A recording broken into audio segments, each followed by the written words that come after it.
want to continue what we did last week in terms of Boneh. We mentioned that in the modern era, you're allowed to sweep your home. We're worried that you're not allowed to sweep your home because maybe you're fixing your home. If you're Mesheva Gumos, if you're fixing your home, maybe it's a problem. We said that we're not concerned because in Toronto, even in Thornhill, the average home, all homes are tiled and have floors and have tiles or have wood. There's no issue of dirt and mud like they did in the olden days, and therefore there's no chashash whatsoever that we're worried that if you sweep your home here, you're going to come and sweep up an untiled floor, because the answer is no such thing as an untiled floor. So we're not concerned about that. We're not concerned like zera. All right. The other thing that we need to figure out is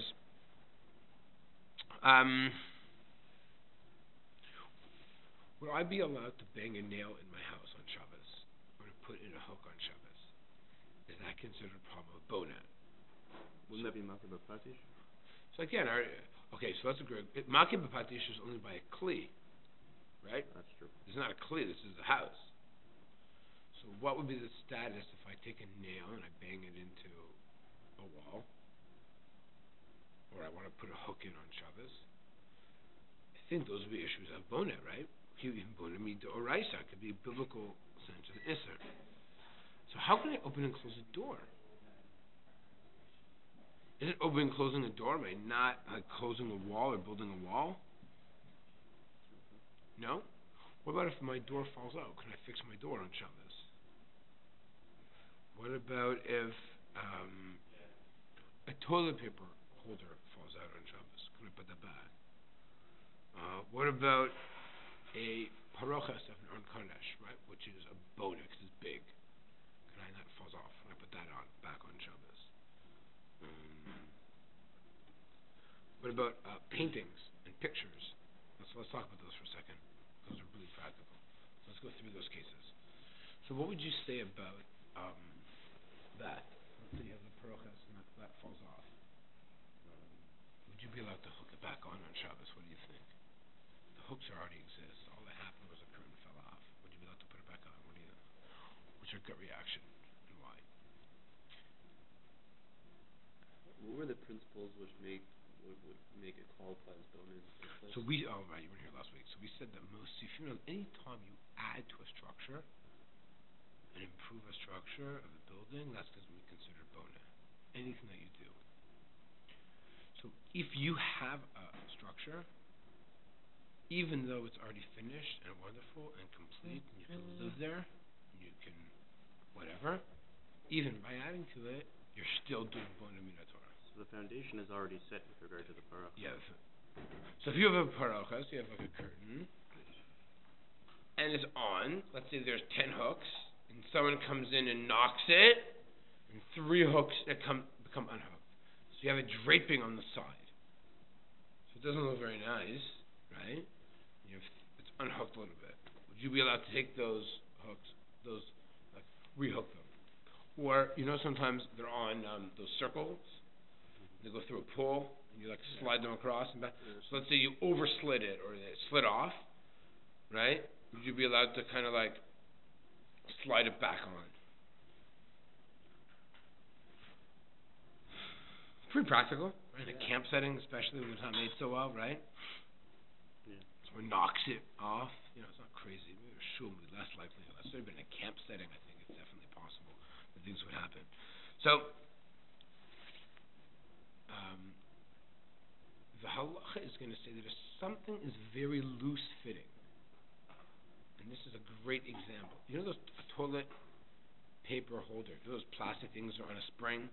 Yeah. They spring in, spring out. You spring out, you close it, you put it on the holder, you put it back in, pops out. So I think those, would you be allowed to put it back in on Shabbos? Now here you have an issue, because toilet paper, you cannot cut toilet paper on Shabbos, right? So, on the other hand, it's a very loose type of fixing. So let's say it's hanging on the floor, sitting on the floor. Would you like to pick it up and insert it back in? Yeah. We'll see. Have a safe trip, Israel. Or not. So it's a great question. Because we're talking about binyan issues. what you want it for, you can't really use on Shabbos, toilet paper, right? So what's its status? What are the parameters of it? In the case of if you had a ripped toilet paper, right? Right. You have to rip the toilet paper. And you don't need a toilet paper holder. Yeah. Like I can, like on a weekday, you can put the toilet paper roll in the back of the toilet on the counter and you're fine, right? You don't need it, right? Yeah. It's just sitting there. It's not. You don't like it looking there. It doesn't look nice. Having guests come over, and it's in your main floor bathroom. You don't want the toilet paper holder sitting there on the floor, right? Or you're worried that you'll come back after Shabbos and it'll disappear or rolled away or kicked away or something. Can you just sort of take it away?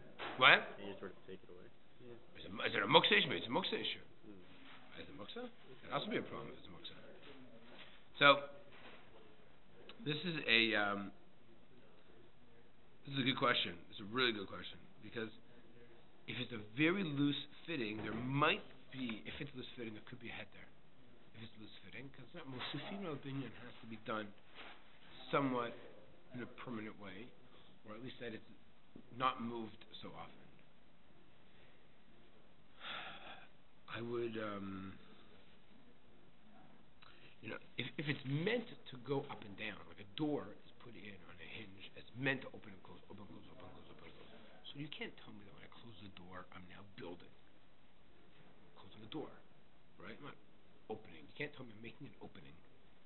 Right? Open that door over there. You can't tell me now creating an opening to a hallway. What are you talking about? This is a door. Right? Open and close, open, close, open, close. Hang on a latch. So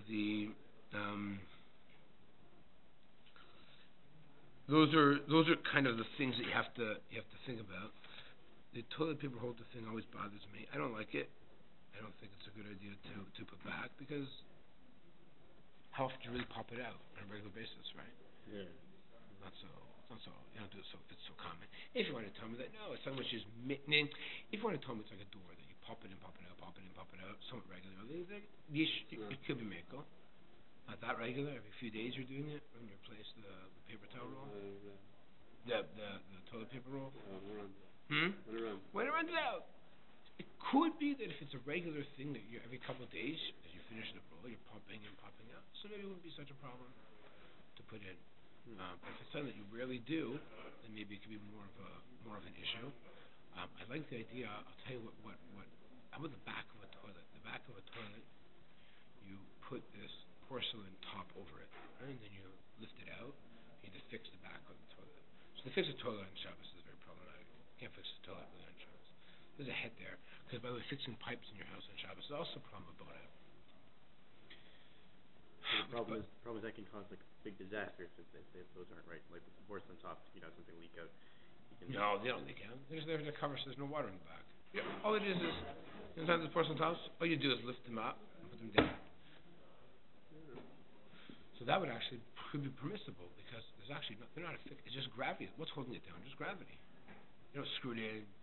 That's true. It's not connected anyway, just gravity. So it appears that anything that gravity connects things would be okay. So if gravity is what's holding it down, you'd be allowed to move it. Now, why exactly you want to lift it up? Generally speaking, you want to fix the back of the toilet. That you can't do in Shabbos, so that's not going to help you so much. But if you forgot to put it, back. If you forget to put it back, you have to put it back on Shabbos, right? That would be the practical. The thing about the toilet paper holder, which makes it kind of comparable to the door case, is that it's constructed to pop in, pop out. Yeah. It's not a fixture which is nailed in and you have to unscrew. Yeah.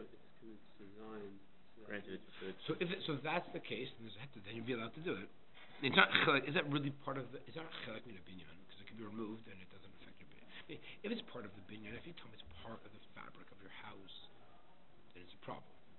If you want to tell me that it's made to pop in, pop out, it's not a problem. There are people that want the toilet paper holder thing because this is not part of your house. It's made to pop in, pop out, just like your doors is meant to move.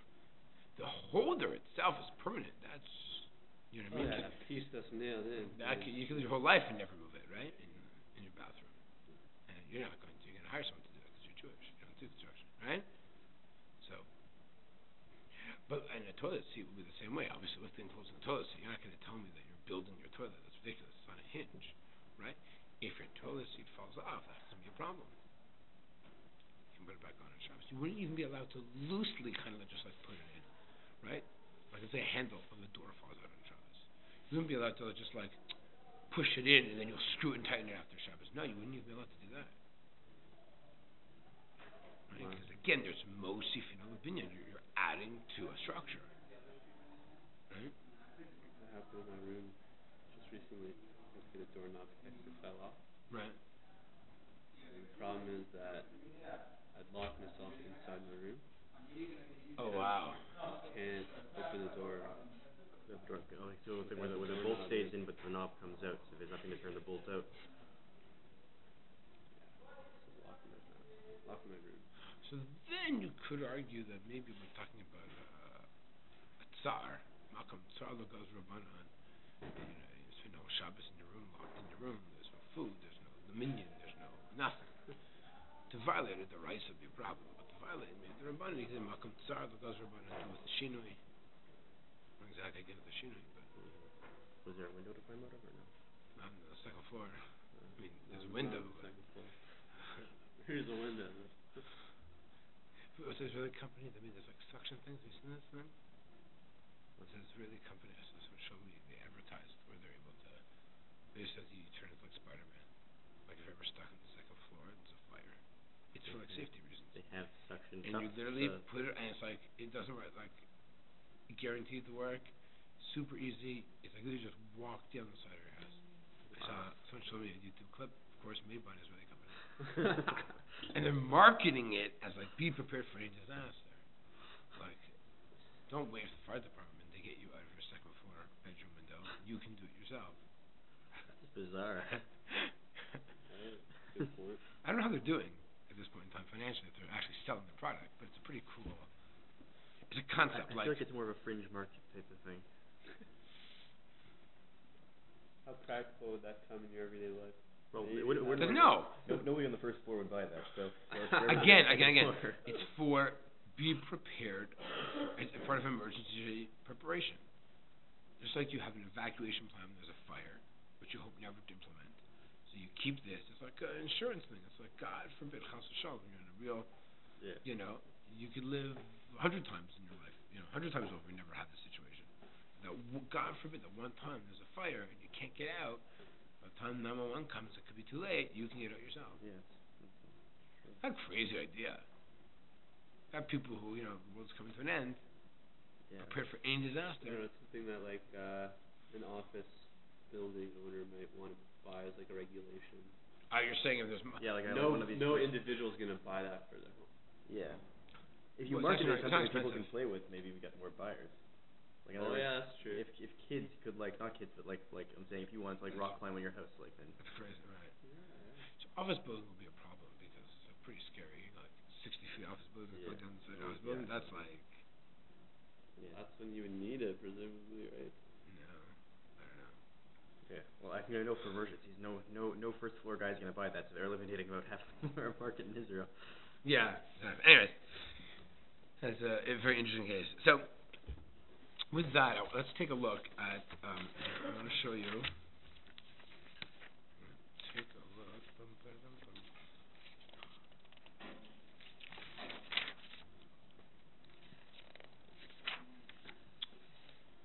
I actually do. The camera's like out of battery.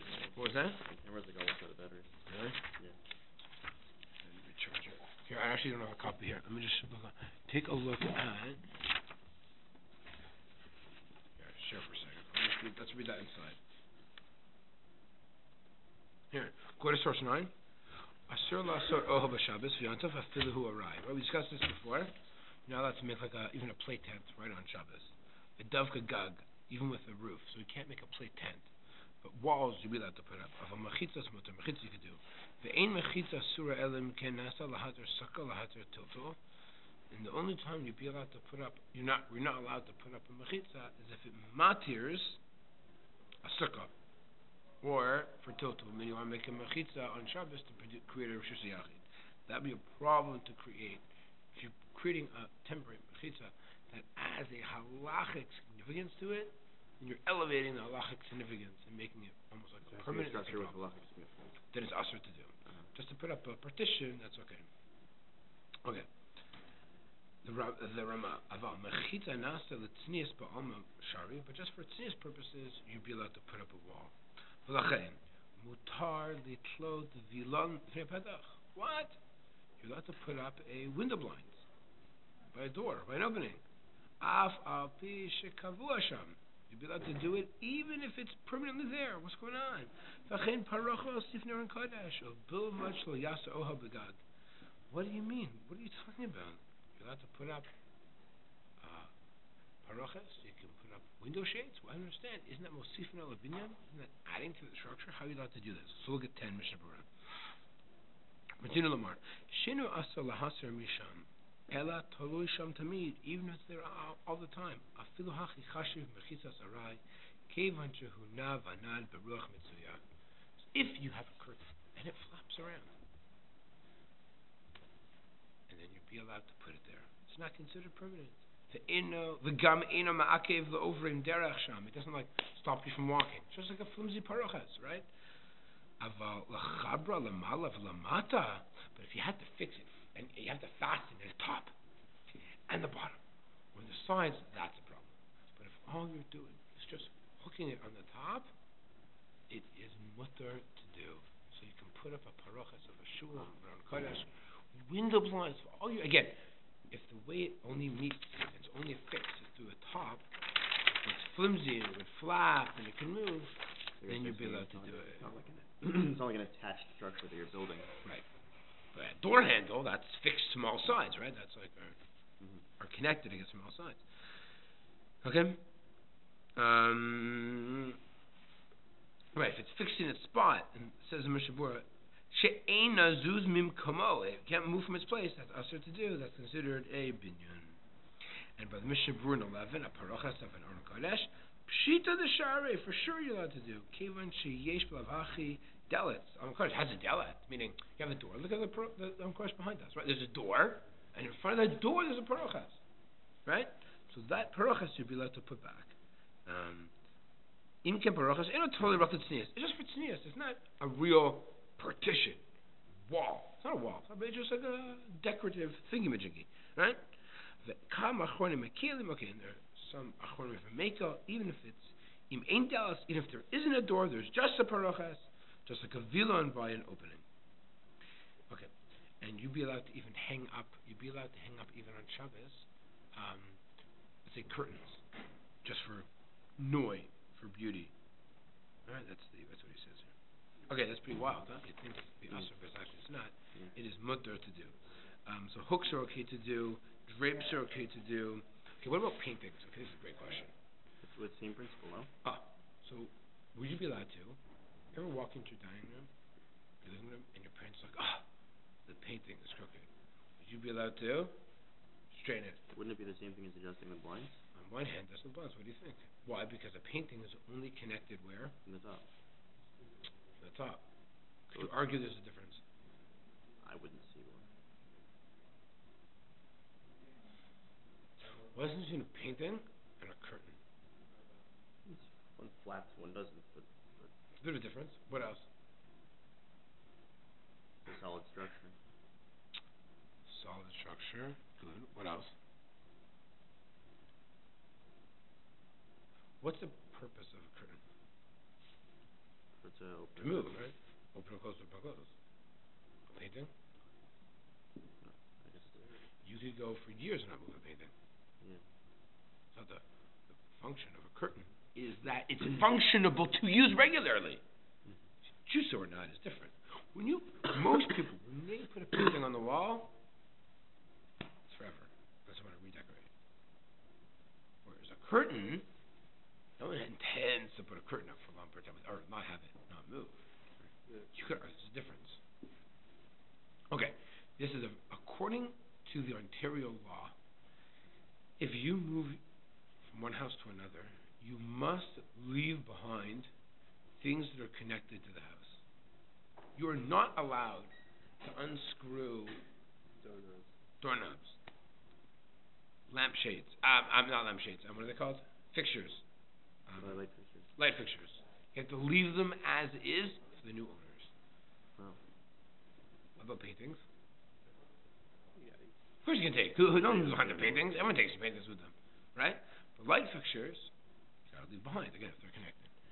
So maybe the law is saying that this is permanent, and this is not permanent. Pictures are... So in fact, it is machlokas what to do with paintings. Are they considered muksa or not? If it would be an expensive painting, like a real oil painting, then everyone agrees it's for sure a problem. Not because you're fixing your house, but because it's muksa, machmas, chisaron, kis. Here's a painting. Don't touch that painting! It's a lot of money. And no one touches the paintings. Anyone handles paintings ever. Kind of like a crystal, right? Expensive thing. They're there to look at. They're too expensive to handle. So if your painting is too expensive to handle, then for sure you can't move it. That's a muksa issue, right? But am I improving my house? Am I mosifin al binyan by a painting? That is in fact a machlokas. Let me see who. Can you adjust it? Is it mechubar lekarka? Is it decorations? So the Chazon Ish says it's usher. It's part of the home, and the Mishnah Berurah comes out and is lenient. The Mishnah Berurah seems to imply that you're allowed to move it because it's not part of the home. It's decorative. Wow. So you should be at least mocha. I think hold Mishnah Berurah. If we need a fixture painting on Shabbos, should be allowed to adjust it again, as long as it's not a real expensive piece of art. The reason And the principle for not being able to touch the expensive art isn't because mostly final opinion. Not just Mosar Binyan. Has to do with muksa mechamas chisaron kis. Chisaron kis. It's very expensive. You don't want to handle it. You don't want to move it. You leave. It's made to be looked, not handled. Anything which is expensive. Again, I'm not saying most paintings have value to them. I'm talking about like expensive paintings, right? Most paintings, I don't know, you know what you guys have in your house. Most paintings, their frames are worth more than the painting, right? That's the case. In most cases, that's the way it works, right? The frame is more expensive than the actual painting. Again, unless it's a real piece of art, it may not be the case. My house, that's the case.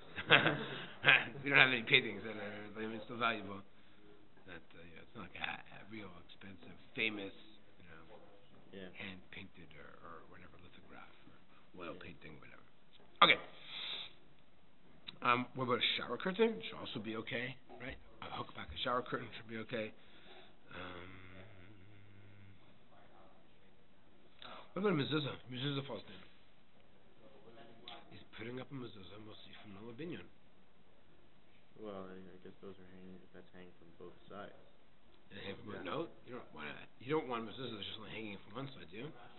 Well, not because of most final opinion, because of it's a mitzvah, mina d'oraita, to put up a mezuzah on the wall, right? Okay, true. Therefore, and how does the mechanism work? I don't think you have a d'oraita that cancels out of a d'oraita. Wait, is it a d'rabbanan? no, Mashiach Berim can be the rest, right? Yeah. So.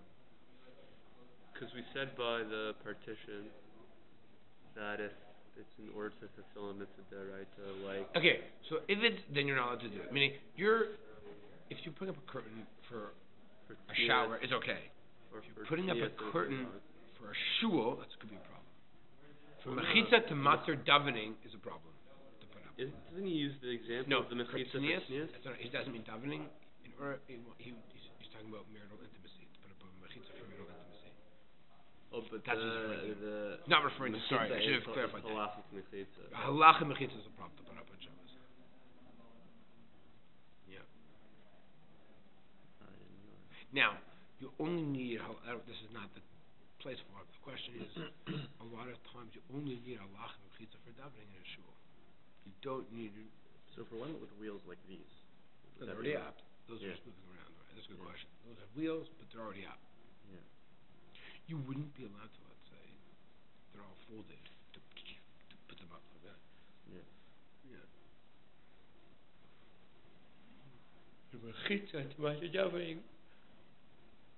Another problem. Okay, so let's go back to mezuzah. What about mezuzah? Mezuzah falls down. That's not so uncommon. Mezuzah falls down on Shabbos. What do you do? Yeah, I would say that you can. There's another problem. You gotta leave mezuzah on the floor? What's the problem with mezuzah on the floor? It's Kisvei Kodesh. Yeah, that's not muktzah to pick it up. So, what do? Why isn't it muktzah? Why is it muktzah? Because it could have a use. Well, so you can open up and read the You Shema could- Yisrael? Yeah, you could. There's no way you would. No. There's no way you would. It's all bundled up and saran wrap. You're not. Yeah, and if you try and open it, You're could worried you're damage going to it. damage it. There's no way you would. Mm-hmm. So, now you yourselves a problem. We have a problem. So, we're going to kick it? No. So here we have to say that we'd have to be lenient by Kisvei HaKodesh. Because it's Zion that is on the floor. To kick it aside is not appropriate. You have to pick it up properly. If you do maybe with some shinoi that's still b'chubad, that's considered proper kavod to a mezuzah, and to put it on a table and wait until after Shabbos and put it back. The only time maybe you could consider putting back the mezuzah if the mezuzah isn't nailed into place. But what about if the mezuzah sits like in a cavity, like an indentation? Yeah. You know what I mean? Like, let's say again, it can't have like a steel door frame, but let's say there's a wooden door frame. It's like I don't know. Where like mezuzah. Two-piece thing. One's the attachment to the wall that's nailed in, and it's the detachable. Mezuzah, they just kind of slip in. Yeah. Right. The actual mezuzah itself kind of slips in, or maybe the whole contraption, just like there's an indentation in the wall that fits the mezuzah, and if you just place it in there, it kind of holds it in, or maybe just mezuzah is held in. So if there's like an indentation that it holds it, and just sits there. You know what I mean? Well, then there wouldn't be any problem, because the whole problem of the Mosif Minal Binyan Is if it's nailed or screwed in, and here it just sits there. It's attached, gravity. It's gravity that's holding it, right? Yeah. It's gravity that's holding it there. Yeah. The fact that it's a tight location. So there, maybe you could argue that would be much to do. Again, I don't know if we'll have those types of positions set up, but in theory, maybe that would be okay. What about a sink strainer? Is that part of the house? Those sinks, those like they come out. Probably not. That's probably detached, Yeah. right? Those types of strainers. Believe it or not, a large carpet that you never move. Forget this type of carpet. This is not much connected. Let's say you have a big area rug. You never move that area rug. Not like a small one that you have, let's say, where you put your shoes, right? Those small extra little carpets that you put there. Let's say a large area rug gets washed once every 5 years, right? That could be a problem. To roll that up and roll it down on Shabbos. So you want to get rid of it because there's lots of people coming. It's raining, it's snowing outside. Are you allowed to move without rolling it? No, there'd be problems to even move. Because it's only being held by gravity. Right, but it's true, it is being held up by gravity.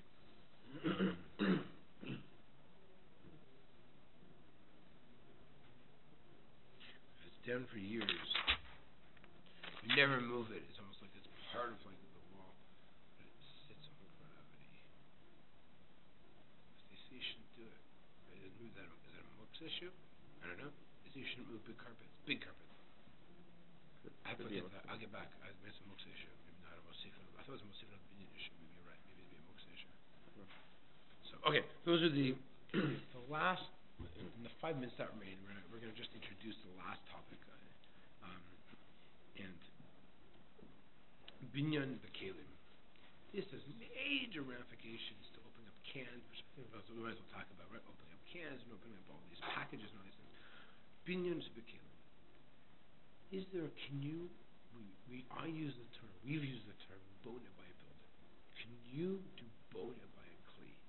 Does that exist, or does binyan only apply to a building?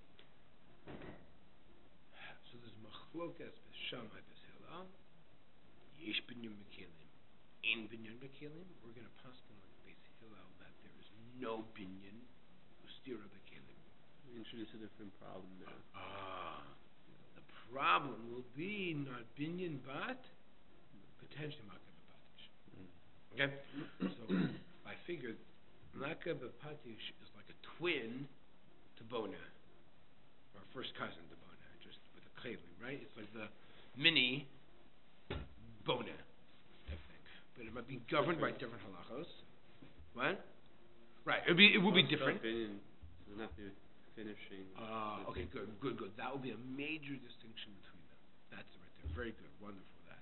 If once I have the kli, and I want to make the kli a little bit better, so maybe it wouldn't be makeh b'patish because it's already a kli. So if I take a kli and make it a better kli, maybe it wouldn't be a problem. Okay, as opposed to if I have a binyan and I improve a binyan, it would be a problem. Good, very good, wonderful. So that's, I think, we're going to really need to analyze what is binyan b'kelim, what is stir b'kelim, which is just the reverse, just like when makeh b'patish, what governs makeh b'patish, what about the quality of kli that I'm creating? Do I need to be an expert to create a new kli, or if any Joe Schmo can create a new kli? And this will have major ramifications. And the hashlachot, the ramifications will be, as I'm sure you're aware of, opening up cans and opening up bags and opening up all those things. Is a problem from creating. Is it a makeh b'patish, or should be creating something new? So all those things we'll have to deal with, right? Hashem will do that